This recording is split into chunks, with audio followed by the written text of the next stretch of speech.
आज बात एक ऐसे युद्ध की जिसने इतिहास का रुख ही मोड़ दिया। ये सिर्फ गोलियों और बमों की कहानी नहीं है। नहीं, ये कहानी है एक ऐसी टक्कर की जिसने दुनिया की सबसे बड़ी ताकत को चुनौती दे डाली। चलिए समझते हैं वियतनाम के इस सबक को। ये सिर्फ एक लाइन नहीं है, ये इस पूरी कहानी का समझिए दिल है। जरा सोचकर देखिए, एक सुपर पावर अपनी पूरी की पूरी ताकत के साथ आखिर कैसे एक छोटे से देश के सामने घुटनों पर आ गई। बस यही सवाल इस कहानी को इतना दिलचस्प बना देता है। तो सबसे बड़ा सवाल यही है कि आखिर ये हुआ कैसे? कैसे दुनिया की सबसे मॉडर्न आर्मी, जिसके पास सच में सब कुछ था, एक ऐसे देश के सामने बेबस हो गई जिसके बारे में तो ज्यादातर लोगों ने सुना तक नहीं था। अच्छा, इस पहेली को सुलझाने के लिए ना हमें थोड़ा टाइम में पीछे चलना होगा। देखिए, इस कहानी की जड़ें वियतनाम में नहीं बल्कि उस वक्त की दुनिया में हैं। एक ऐसी दुनिया जो दो टीमों में बटी हुई थी और दोनों ही एक दूसरे को बड़े शक की नजर से देखते थे। ये दौर था 1960s का और कोल्ड वॉर यानी शीत युद्ध अपने चरम पर था। दुनिया ना साफ साफ दो खेमों में बट चुकी थी और हर कोई अपनी अपनी साइड लेने के लिए मजबूर था। एक तरफ था अमेरिका और उसका डेमोक्रेटिक सिस्टम, और दूसरी तरफ था कम्युनिज्म का बढ़ता हुआ असर। अमेरिका को सबसे बड़ा डर यही था कि अगर एक भी देश कम्युनिस्ट बना ना, तो डोमिनो इफेक्ट की तरह उसके आसपास के सारे देश भी उसी रास्ते पर चल पड़ेंगे, खासतौर पर एशिया में। और इसी बड़ी आइडियोलॉजिकल लड़ाई का मैदान बना एक छोटा सा देश वियतनाम। यहाँ भी मामला बटा हुआ था। नॉर्थ में हो ची मिन एक साथ एक कम्युनिस्ट देश का सपना देख रहे थे, जबकि साउथ में एक ऐसी सरकार थी जिसे अमेरिका का पूरा पूरा सपोर्ट था। मतलब एक ही देश के अंदर दो दुनियाओं की टक्कर थी। फिर आया साल 1964, जब गल्फ ऑफ टोंकिन में एक ऐसी घटना हुई जिसने इस सुलगती चिंगारी को एक बड़ी आग में बदल दिया। इसके ठीक बाद अमेरिका ने तय किया कि बस अब और इंतजार नहीं। 1965 आते आते हजारों लाखों अमेरिकी सैनिक वियतनाम की जमीन पर उतर चुके थे। और यहीं से शुरू हुई वो असली जंग। एक तरफ थी बेहिसाब मिलिट्री पावर और दूसरी तरफ थी अपने देश के लिए लड़ने की जबरदस्त इच्छा शक्ति।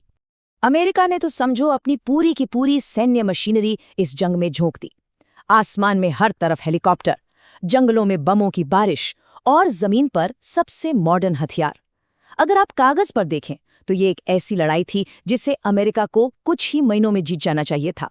लेकिन उनका सामना किससे था? वियत कॉन्ग से। ये इस जंग के असली योद्धा थे।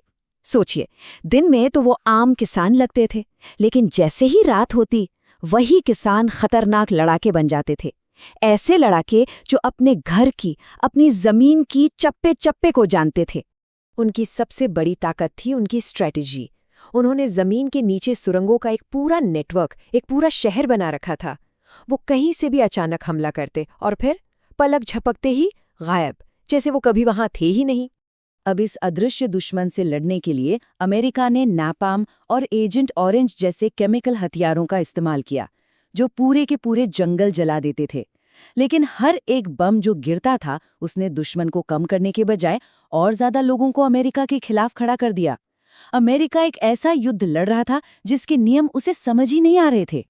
जैसे जैसे जंग आगे बढ़ी, ये सिर्फ वियतनाम के जंगलों में नहीं लड़ी जा रही थी। इसका एक दूसरा मोर्चा भी खुल चुका था, और वो मोर्चा था खुद अमेरिका के अंदर। और फिर आया साल 1968। इतिहास में कुछ ही साल ऐसे होते हैं जो सब कुछ बदल कर रख देते हैं। वियतनाम युद्ध के लिए ये वही साल था। इस एक साल ने न सिर्फ जंग का नक्शा बदला बल्कि अमेरिका की सोच को भी हिलाकर रख दिया। इसी साल वियतकॉन्ग ने कुछ ऐसा किया जिसकी किसी को भी उम्मीद नहीं थी। उन्होंने टेट ऑफेंसिव लॉन्च किया, मतलब दक्षिण वियतनाम के दर्जनों शहरों पर एक साथ एक ही समय पर जबरदस्त हमले किए। भले ही मिलिट्री के हिसाब से यह हमला कामयाब नहीं हुआ, लेकिन इसने बहुत बड़ा मनोवैज्ञानिक असर डाला। इसने अमेरिकी लोगों को ये साफ साफ दिखा दिया कि सरकार जो कह रही है कि हम जीत रहे हैं, वो पूरा सच नहीं था। तो अब जंग दो फ्रंट पर लड़ी जा रही थी। एक फ्रंट वियतनाम के घने जंगलों में था, जहां सैनिक लड़ रहे थे, और दूसरा फ्रंट खुद अमेरिका की सड़कों पर था, जहां नौजवान इस युद्ध के खिलाफ प्रोटेस्ट कर रहे थे। पता है, ये इतिहास का पहला टेलीविजन वॉर था। हर शाम अमेरिकी परिवार अपने लिविंग रूम में बैठकर युद्ध की कच्ची भयानक सच्चाई देख रहे थे। जलते हुए गांव, रोते हुए बच्चे और अपने ही थके हारे सैनिक। युद्ध अब कोई दूर देश की कहानी नहीं रहा था, वो उनके घर के अंदर आ चुका था। अपने ही देश में बढ़ता विरोध और वियतनाम में कोई जीत ना मिलती देख अमेरिका एक ऐसी सिचुएशन में फंस गया था जहां से बाहर निकलना ही अकेला रास्ता बचा था। अब सवाल ये नहीं था कि कैसे जीतें, बल्कि ये था कि कैसे बाहर निकलें।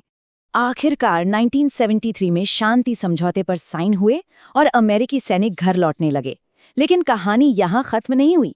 असली अंत हुआ 2 साल बाद 1975 में, जब नॉर्थ वियतनाम के टैंक साउथ की राजधानी साइगॉन में घुस गए। वो तस्वीरें, अमेरिकी दूतावास की छत से लोगों को हेलीकॉप्टर से निकालने वाली तस्वीरें, इस युद्ध की हार का प्रतीक बन गई। नतीजा बिल्कुल साफ था। अमेरिका ये जंग हार चुका था और दशकों के संघर्ष के बाद आखिरकार वियतनाम एक हो गया था। तो इस पूरी कहानी से क्या सीखने को मिलता है? ये सिर्फ एक युद्ध का अंत नहीं था, ये एक ऐसा पल था जिसने पूरी दुनिया को रुककर सोचने पर मजबूर कर दिया। और सबसे बड़ा सबक यही था कि हथियार, टैंक और बम हमेशा सब कुछ नहीं होते।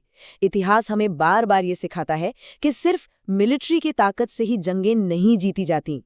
तो फिर आखिर में क्या चीज़ मायने रखती है?